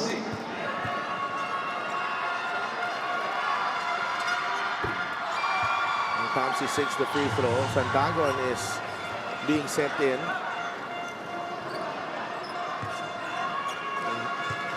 Grabe yung chess match.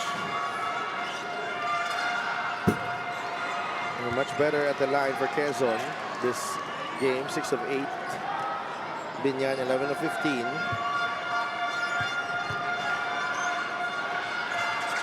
Kamsi 1 for 3. And it will stay with Quezon. Last touch ng mga nakaitim.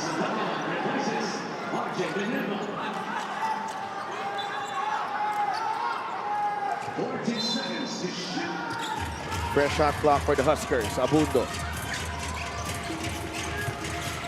Abundo loses his balance. Tamsi. It's in. Jumper won't go. Waray with a rebound. Peña Redondo. Subido. Now with Himpayan.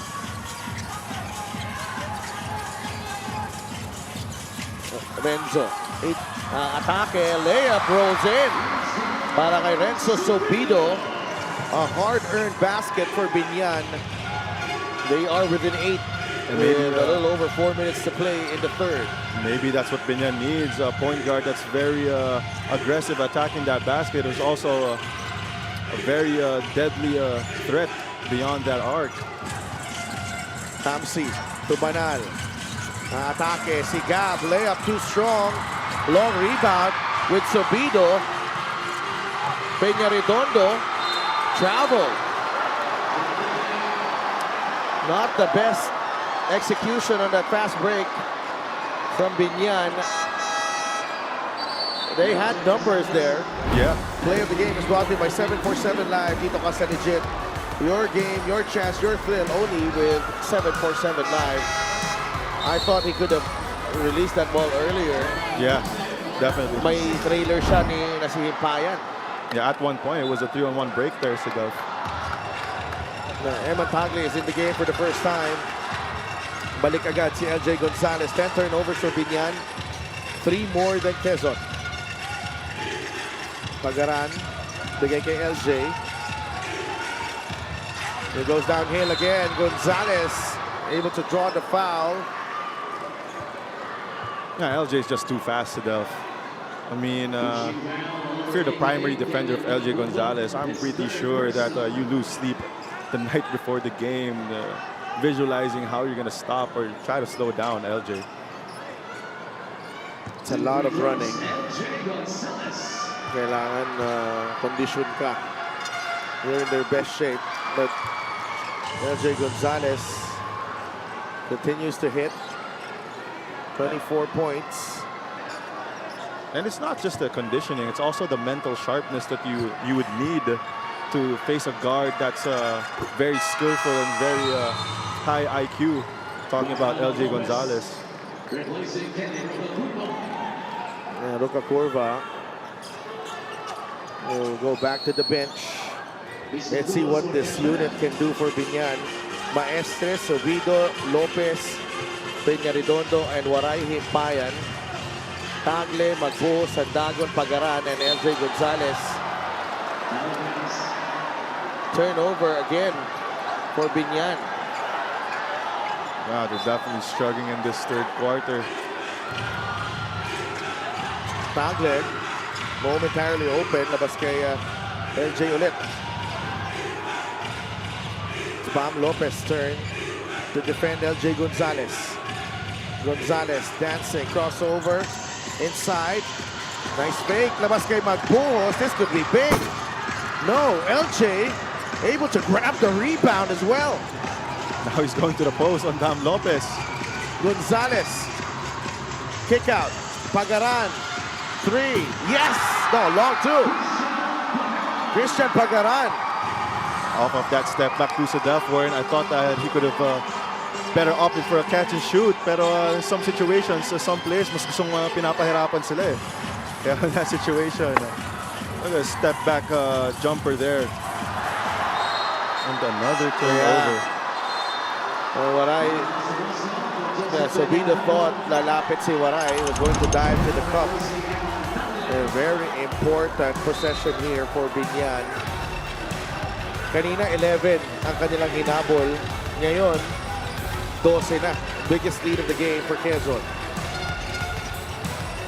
Gonzalez on takeover mode tonight. Sandagon back to LJ. Good look for LJ. Mintis. Maestre. Wow. Everything not going for Biñan right now, Sadelf. Yeah. And it's a third quarter to forget. Your Biñan.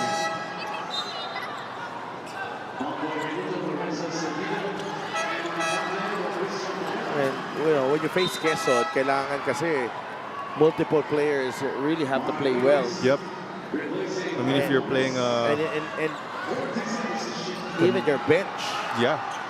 If you're playing the #1 team in the South, everybody needs to be in their A game from the coaching staff to the 15th active player.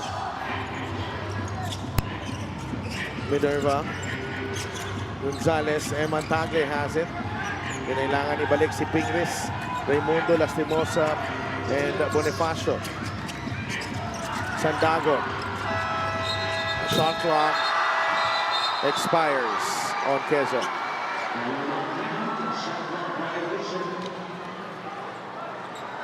Yeah, clearly it shouldn't have counted. And I'm seeing a green paper being raised by Coach Jonathan de Guzman there. Ano kaya ibig sabihin? Kaya nga Is it a defensive...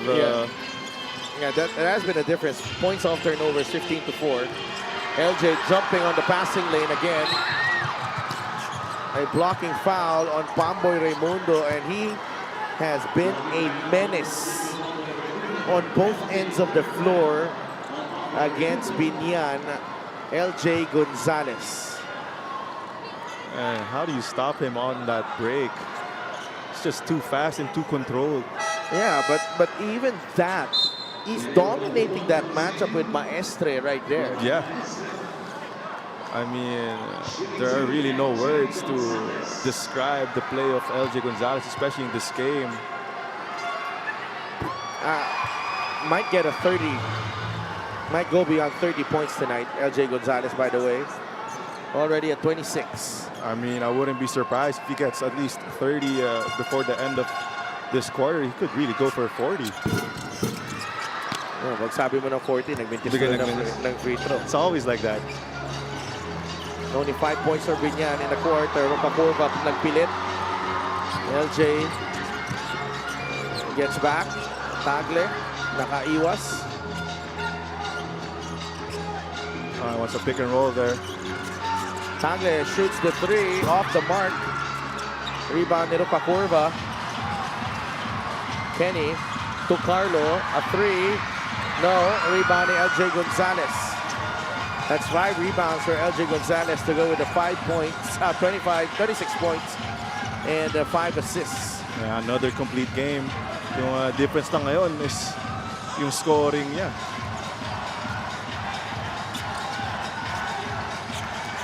Minerva stripped. Nakaagaw si Pamboy.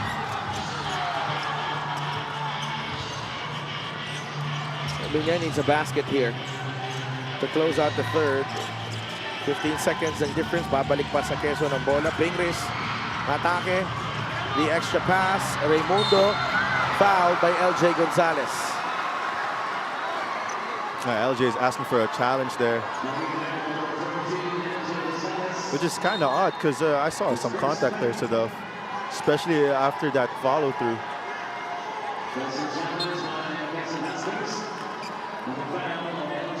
Yeah, they will challenge it. Only the first foul on LJ Gonzales, and we will be right back.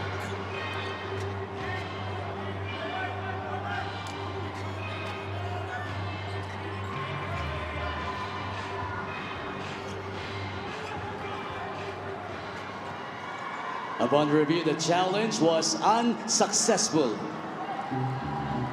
First foul on LJ Gonzales. Unsuccessful challenge for Coach Eric Gonzales. Clearly a foul on LJ Gonzales. Yeah, off of that release.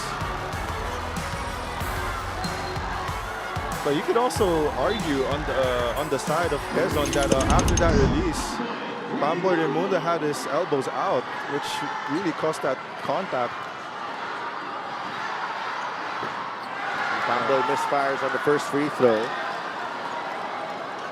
Biñan shooting 11 of 16 from the line.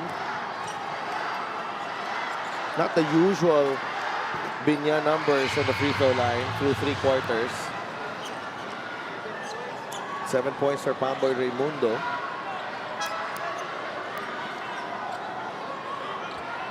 Tagal din inupo ni Coach Eric si Judel Fuentes. Pero ngayon babalik siya. Sometimes for a player, it's good mentally to take a break, especially when you're showing signs of frustration or even if your shots aren't falling. So definitely we'll see here how Judel responds to the benching by Coach Eric. 56-45.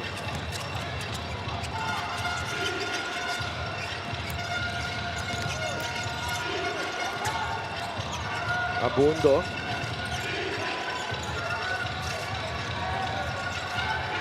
Still Abundo, 8 seconds. Abundo with a jumper. No, Lastimosa has it. Last time, Carlo. That will do it. 3 quarters down dito sa game number 3 ng inyong best of 5 South Division Finals. And Quezon with their most dominant quarter yet. They outscore Biñan 18-7 in the quarter. Highlights of the game brought to you by Sip Plus, the official hydration partner of the MPBL. Elevate your hydration. Yeah, definitely what a halftime break for the Quezon Huskers, who responded very well to whatever adjustment Coach Eric is asking from them. On the other side, very contradicting to the Quezon Huskers. Because Biñan definitely struggled after that halftime break to death. So this lead that the Quezon Huskers have right now is definitely due to a lot of teamwork, a lot of open shots, and great defense. 11-point lead for Quezon as they go into the 4th.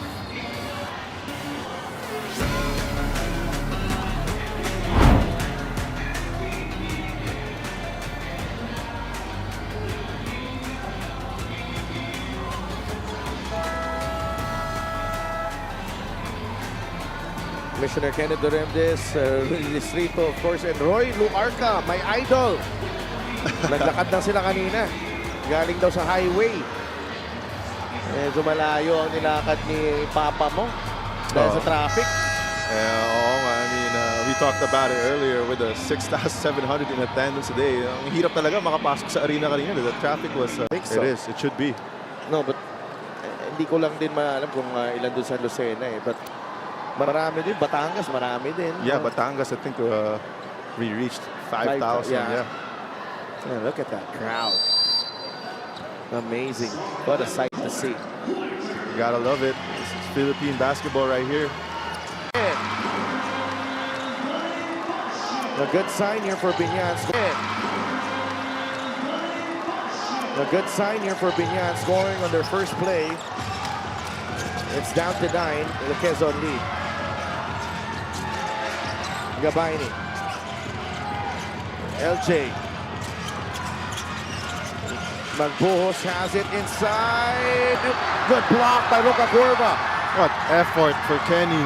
Kenny will attack and will score. What a finish from Kenny Luca Curva. He just stutter-stepped his way all the way to the cup. And that's full speed too, Sidel. He did all of that. Full speed. It's still under control.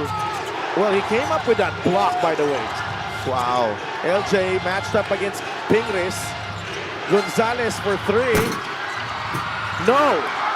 He settled for that 3, LJ. Yeah, I mean, it's not a bad shot, especially with Mark Pringles on him on that three-point line. Lastimosa, off-balance shot, no good. Took that one early in the shot clock, Carlo. Gonzalez goes downhill again. Hierro. Back out to LJ. 10 seconds to shot clock. Gonzalez. Layup won't go. Pingris, the tap. It's with Luca Curva. Kenny. Too fast for his own good there. Labas muna. Ping wants it against Gabayni. Pingris, that's a foul on Otep Gabayni, and that's number 4. No continuation. He's just too fast for Gabayni, especially when he gets that ball further than usual. And Rocacorba, this is the brilliance of Kenny Rocacorba. Comes up with the block, and then, and look at that. That's a reverse. Ano ba yun? Di ko na alam kung- That's a push cross there that Kenny Rocacorba did. Fast break of the game is brought to you by Extreme Cool Air Conditioners, Extreme Malamig. Free installation for split-type air conditioners. And it's not for ordinary players, No, by the way. especially with how fast he did it too. That's something special from Kenny. Yeah. Carlo. What an athlete talking about Kenny Rocacorba. Pamboy fires. Yes!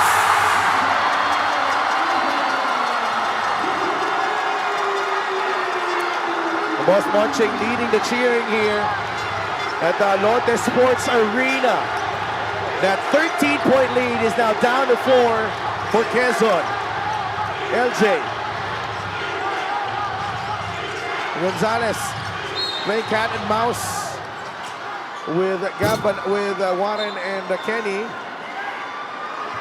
You know, Biñan is just so good crawling back from huge deficits to the. They've been doing it this whole playoffs. Not just the series, but the whole playoffs. Nice pass here. Right into the shooting pocket of Pamboy Raimundo, by the way. That's a big shot. A perfect setup there, too. Gonzalez.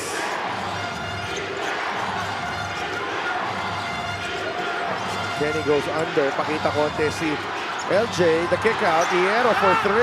No. They will live with that. Biñan. Yeah, I mean, if you're Biñan, that's a success, even though it was a good shot for Hierro, but you'd rather have him take that shot instead of having the ball in the hands of LJ Gonzalez. 8 seconds on the shot clock. 5. Rocacorba. No. I think both the players are a little fatigued here. Konting hingal na nakikita. That's Bonifacio, whistle for the foul. And they're trying to fight it off para hindi tumama yung pick ni Gabanay. Because that's trouble. That's a smart play from Gab. Nilak na rin yung kamay ni Warren Bonifacio.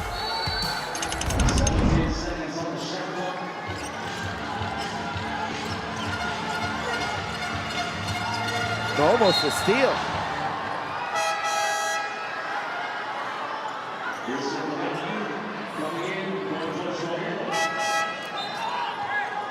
Abundo comes in for Hierro.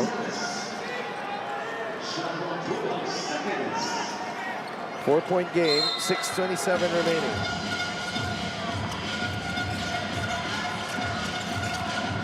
Abundo spins. Labas kay Pagaran. Jumper won't go. Biñan with a stop again. Over 6 minutes to play here at the Lotte Sports Arena. Pingris gets the ball inside. He goes deep. Pingris is fouled by Sandagon.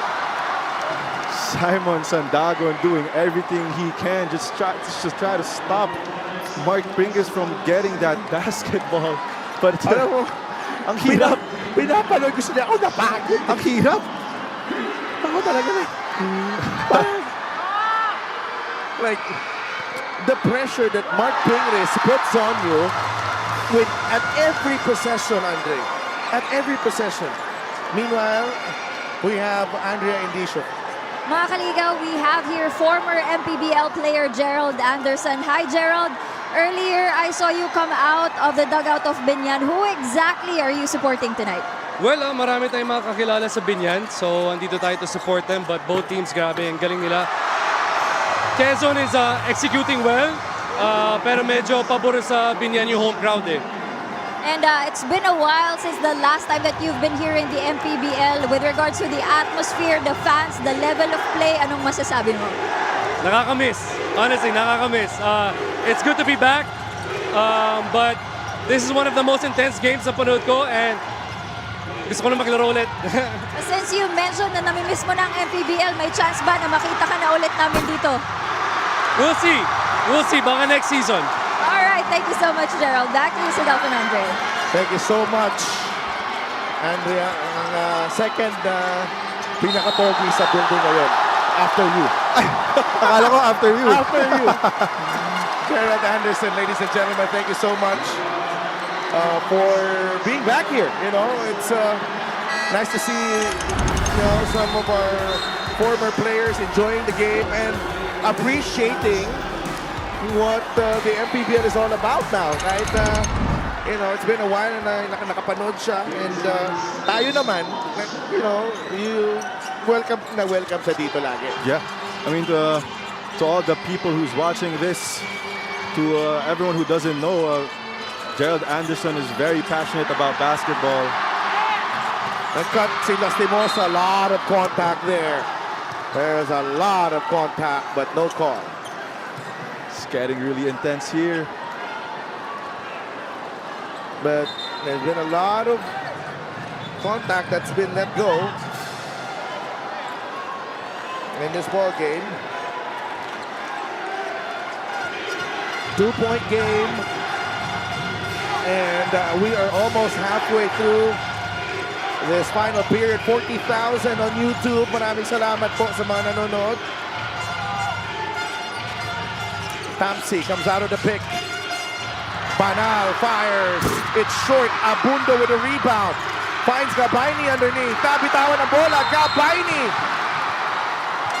And that's on Warren Bonifacio. That's number 3 on Warren. Otep will go to the line for 2 free throws.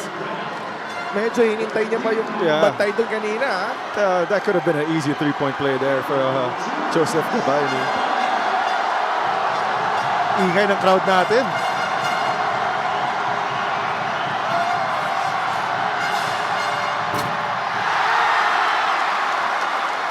Ibang klase. Mga kaliga. There's nothing like it. I just wish the 40K viewers at home could really experience the intensity we have here right now at the Alontes Sports Arena. Free throw, the game is brought to you by Shoe Appliances sa subok at kompletong appliances brand ng Pilipinas. 2 misses, but Banal puts it in. There was a push. Di nakita. Yeah, indeed. Banal got away with a little shove on Pingris. But nonetheless, it's a 4-point lead for Quezon at 58-54. Roca Curva. It's a foul on Abundo. Nasa penalty na ang Quezon, so that will mean free throws for Mark Pingris.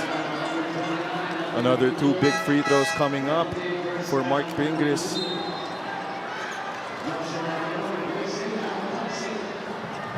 LJ Gonzalez has been called up from the bench.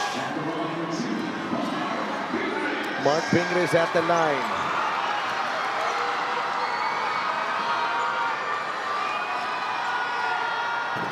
Oh, Mark Pingris, what a time for him to shoot very well at the line. He's at currently 6 of 9.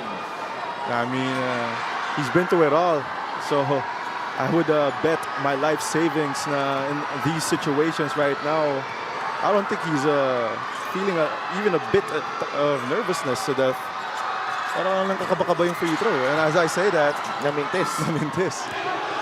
Roca Curva and Banal go down. It's 4 and 5. Nakabangon si Gab. Fuentes has it against Pamboy Raimundo. Judel. Gabayni. Judel shoots. Yes!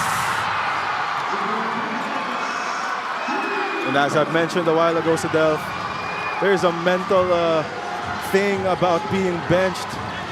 And Judel Fuentes definitely responding well. That's the first basket of Judel Fuentes. And he has 4 turnovers as well. Pingris inside against Gabayni. Ping misses. A solid defense there for Joseph Gabayni, not falling for the footwork there. Mark Pingris. The basket timeout here for Biñan. Fuentes against Pamboy. Fuentes splits the defense and lays it in for two. Ice cold off the bench. But Jodel Fuentes comes out firing here in the fourth period. This is the Gixxer great move of the game. Born for greatness. Jodel Fuentes with a finish. The help did not come here. As Jodel Fuentes puts it in. 5 straight points for Jodel as we head into this timeout for Biñan.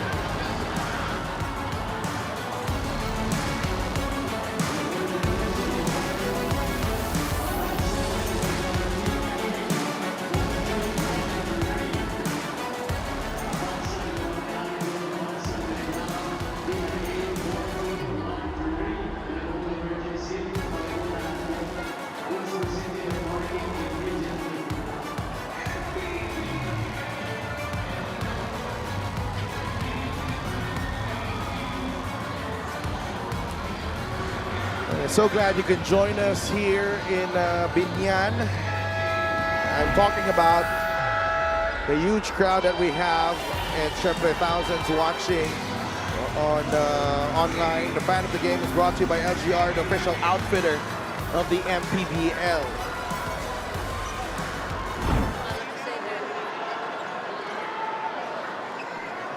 Quezon with a good response here in the fourth.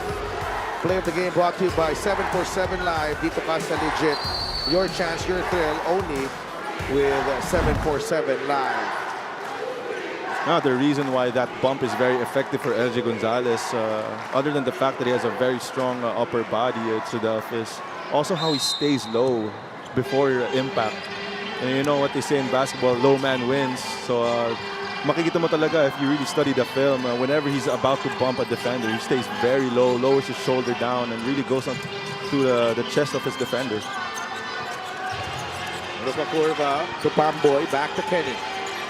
Crossover, Roca Curva flies in, misses the layup. Quezon with a stop. And Jodel Fuentes in takeover mode here as well in the fourth.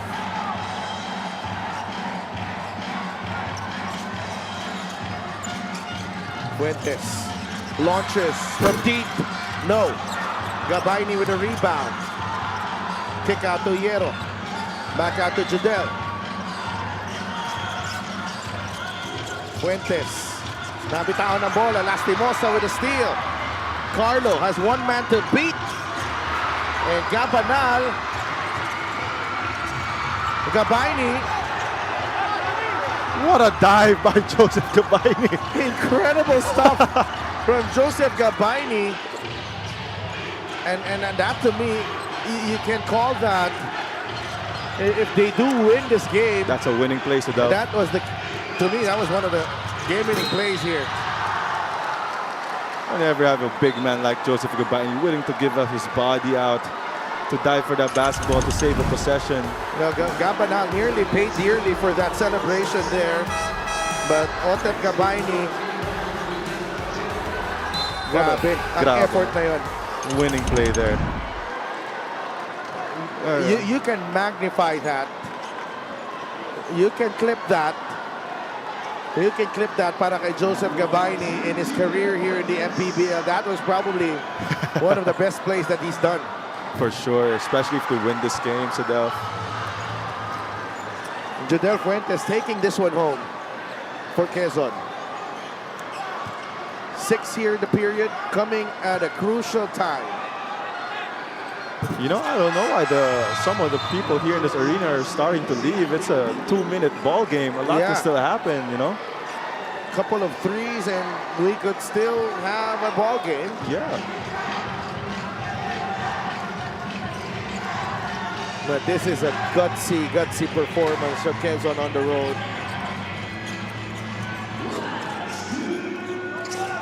Lastimosa drives, labas kay Pamboy.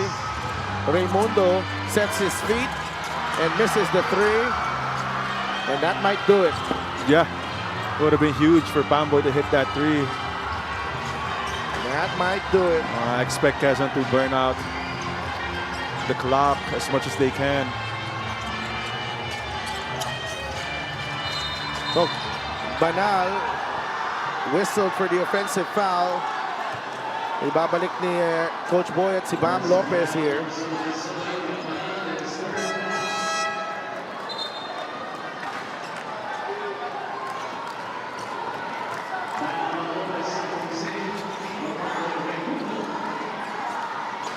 Kanina pa yun lumalabas yung green saka yung yellow ng papel. Ano kaya hawak ni Coach Richie Tixon. Ano kaya talaga? Yellow ba or green yung gagawin nila ngayon? I think that's their schemes yata nila yan Yeah, I mean it's probably a ball screen defense. Green tayo. Kasi usually pag ganyan may color na sinasabi, it's usually kung anong ball screen defense na. Renzo Subido. Bam Lopez fires a three. No. LJ Gonzalez secures the rebound. That should do it to Delph. I think that's the ball game right there. Biñan held to 55 in the ball game. Jodel Fuentes. What a time for him to heat up. Fuentes finds. Oh, masyado malakas ang pasa.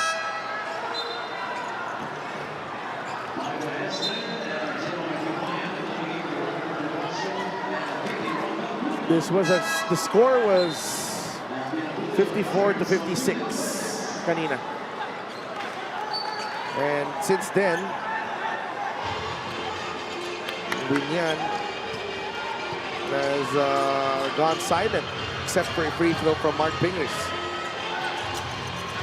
Sobido, Maestre for three. Masyado malakas. Payan with the rebound. And a foul on LJ Gonzalez.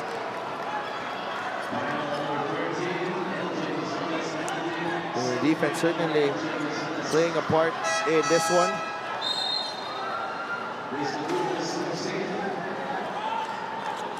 Their last field goal, talking about Biñan, get this, Andre, at the 7-minute and 37 mark of this period. Wow. That three-pointer galing kay Pamboy Raimundo. Since then, they have not made a field goal. Wow. That was for 52 to 56 kanina. Wow, 7 minutes without a field goal in the fourth quarter. You definitely got to go back to the drawing board for your Coach Boyd and Biñan. That's unacceptable, especially in a very important game 3.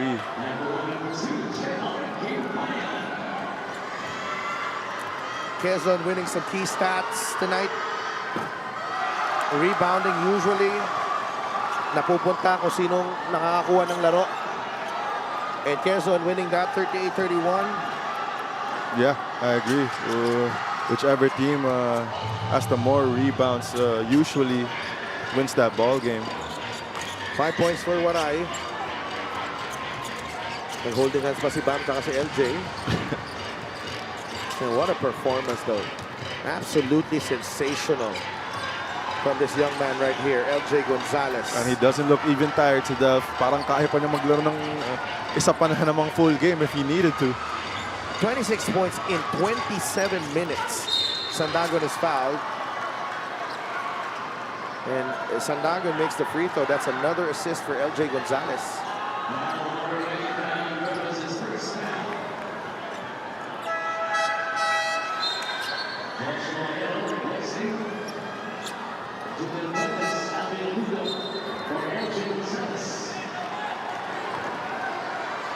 LJ Gonzalez went to work extremely hard in the first 3 periods. And then, etong si Jodel Fuentes getting the job done in the fourth. After 2 games, and this is the most decisive win yet. No, masyadong dikit, but tonight, it has gone Quezon's way. Sobido for 3, blocked by Sandagon. Hierro grabs the loose ball. And that will do it. The top seed, Quezon Huskers, take control of this series once again.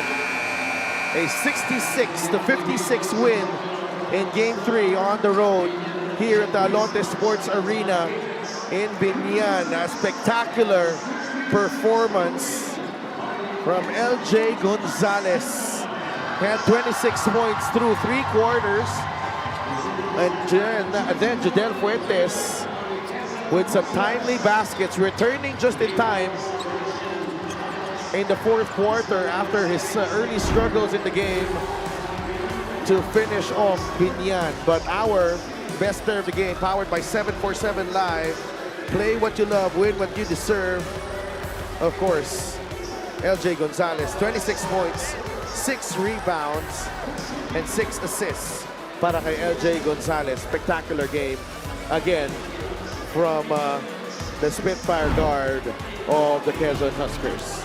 Yeah, I mean, that's what LJ Gonzalez does. He's a winning player, Sedef, and I might add, in today, it's what the coach needed from him. He needed to score a lot to get ensure that W from for the Quezon Huskers. And in this situation, the start of that ball game, especially in that first quarter, he was very, very aggressive offensively, and it just followed.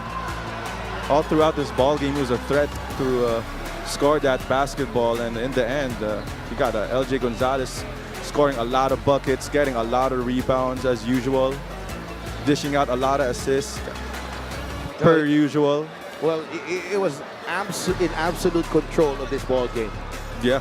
To say the least. Ito si LJ Gonzalez, and you know, it was a game that, you know, needed his impact, his imprint, and his imprints were all over this game for Quezon.